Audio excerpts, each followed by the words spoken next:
धैर्य शक्ति आज के युवा में है क्या? हमारा आज का वैश्विक परिवेश में देखा जाए तो युवा जो है अधीर है, भागना चाहता है, शॉर्टकट चाहता है, जल्दी से जल्दी बढ़ना चाहता है।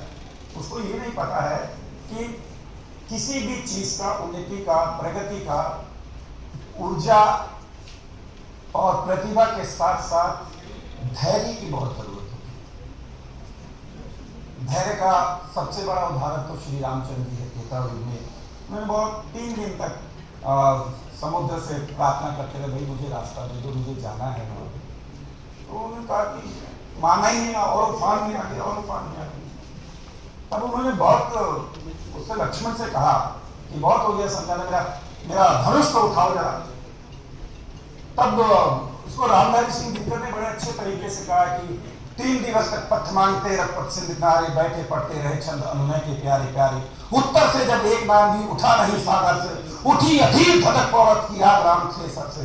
सिंधु देह कर गिरता आ गया शरण में, और चरण पूजता आस्था ग्रहण की पथा मूल बंधन। सच पूछो तो सर में ही बसती है दीप्त विनय की। तो ये कभी कभी जैसे क्रोध, हमारे अंदर तो सबके अंदर क्रोधित हो भरा हुआ है। जरा सा एक गिलास पानी अगर मंगा दिया, टाइम से नहीं पहुंचा तो क्रोधित हो जाते हैं।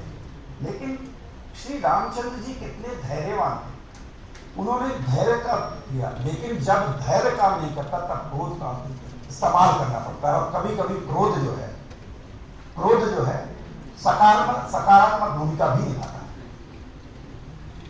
तो राजनीति के परिप्रेक्ष्य में जब द्वापर युग में हम चले जाते हैं, तो द्वापर युग में भी हम पहुंचे तो कृष्ण ने बहुत कहा कि भाई युद्ध की कोशिश मत करो, युद्ध मत लड़ो। और मैं दोनों को समझाया, दुर्योधन को भी, इनको भी। दुर्योधन मानने को तैयार ही नहीं था, बहुत कोशिश किया। तो अंतिम समय जब आ गया कि अब नहीं हो सकता, तो फिर एक बार युधिष्ठिर और सब लोगों ने कहा कि एक बार कृष्ण ने कहा कि मैं जो हो जाए, एक प्रयास और कर लेता हूं। तो श्री कृष्ण जब जा रहे थे तो द्रौपदी ने कहा, कान्हा जा तो रहे हो लेकिन युद्ध लेकर आना। तो कृष्ण ने कहा कि मैं शांति दूत बनते जा रहा हूं, युद्ध की कल्पना तो मैं अभी कर नहीं सकता, क्योंकि यहां से यही कल्पना करके जाऊंगा, युद्ध लेके जाऊंगा तो प्रेजेंट क्या करूंगा। तो जो होगा सब देखा जाएगा।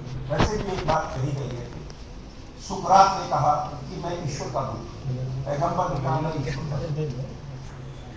ईसा मसीह ने कहा कि मैं भी ईश्वर का दूत। Martin Luther